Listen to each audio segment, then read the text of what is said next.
कि जो है पब्लिसिटी स्टंट है, पब्लिसिटी स्टंट है। लेकिन हम जो वादा किए थे, वादा हम पूरा किए, मुंह बंद हो गया, अपने आप मुंह बंद हो गया, फिर काहे के लिए बोलेगा? तो मतलब हम बिहारी हैं, हम जो वादा करते वो पूरा करते हैं। पहली बात ये। दूसरी बात, गांधी जी के बारे में बताते हैं, और बिहारी होना कैसे गर्व की बात है आप सुनिए। गांधी जी पर आएंगे पहले, बाद में गांधी जी पर आएंगे, लेकिन पहले जानिए बिहारी होना कैसे गर्व की बात है, प्राउड फील होना चाहिए। देखिए कि जो भारत देश है ना, दीपाली शाह क्या बोली है जानते हैं? दीपाली शाह एक लाइन बोली है कि इंडिया डेवलपिंग कंट्री, विकासशील देश इसलिए है क्योंकि उस देश में बिहार है, क्योंकि इस देश में बिहार है। इंडिया डेवलप कंट्री हो जाएगा अगर देश में बिहार नहीं होगा। मतलब इंडिया विकसित कंट्री हो जाएगा अगर बिहार को हटा दिया गया। तो दीपाली शाह को हम कहना चाहते हैं कि अगर बिहार को हटा दीजिएगा ना तो प्राचीन भारत का इतिहास खत्म, प्राचीन भारत का इतिहास खत्म। प्राचीन भारत का इतिहास शुरू कहां से होता? मगध से। मगध मतलब क्या? पटना गया, बिहार। मगध मतलब क्या? पटना गया, पटना और गया का क्षेत्र। भारत के इतिहास की शुरुआत होती है मगध साम्राज्य से, मगध साम्राज्य से। और बिहार को हटा दीजिएगा, भारत के इतिहास का एक पार्ट गायब। और दूसरी बात,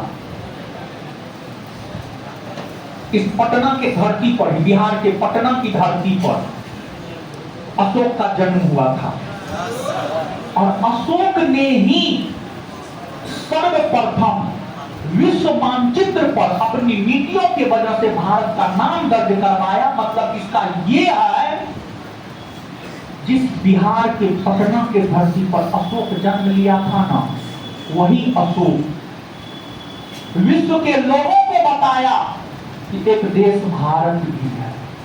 तो भारत को भारत की पहचान देने वाला, भारत देश को भारत की पहचान देने वाला एक बिहारी है।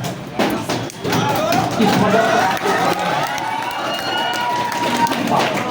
बिहार ज्ञान की भूमि रही है, ज्ञान की इस बिहार की धरती पर ही महात्मा बुद्ध को ज्ञान की प्राप्ति हुई। महात्मा बुद्ध को ज्ञान की प्राप्ति हुई है। जिस महात्मा बुद्ध को क्या कहा जाता है जानते हैं? जिस महात्मा बुद्ध को कहा जाता है लाइट ऑफ एशिया, एशिया का ज्योतिपुंज। पूरे एशिया महादेश में ज्ञान की रोशनी महात्मा बुद्ध ने फैलाया है, और उस महात्मा बुद्ध को ज्ञान की प्राप्ति बिहार की गया की धरती पर। अगली बात, बिहार में ही महावीर स्वामी को ज्ञान की प्राप्ति हुई, महावीर स्वामी को ज्ञान की प्राप्ति हुई।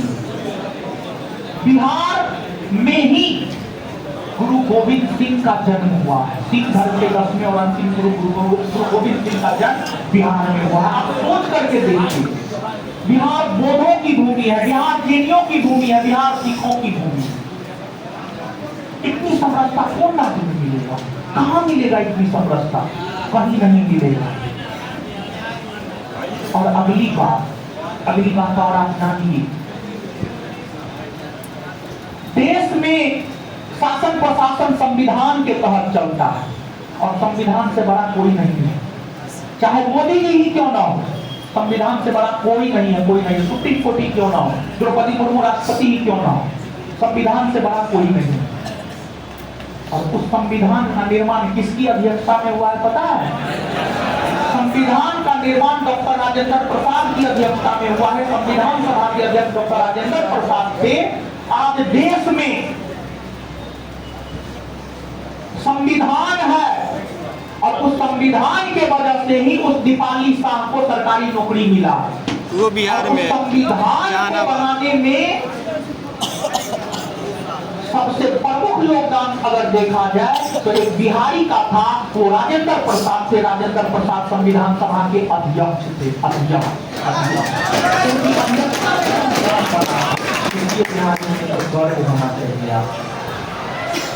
और इस भारत देश को पहला राष्ट्रपति बिहार ने दिया। इस भारत देश को पहला राष्ट्रपति।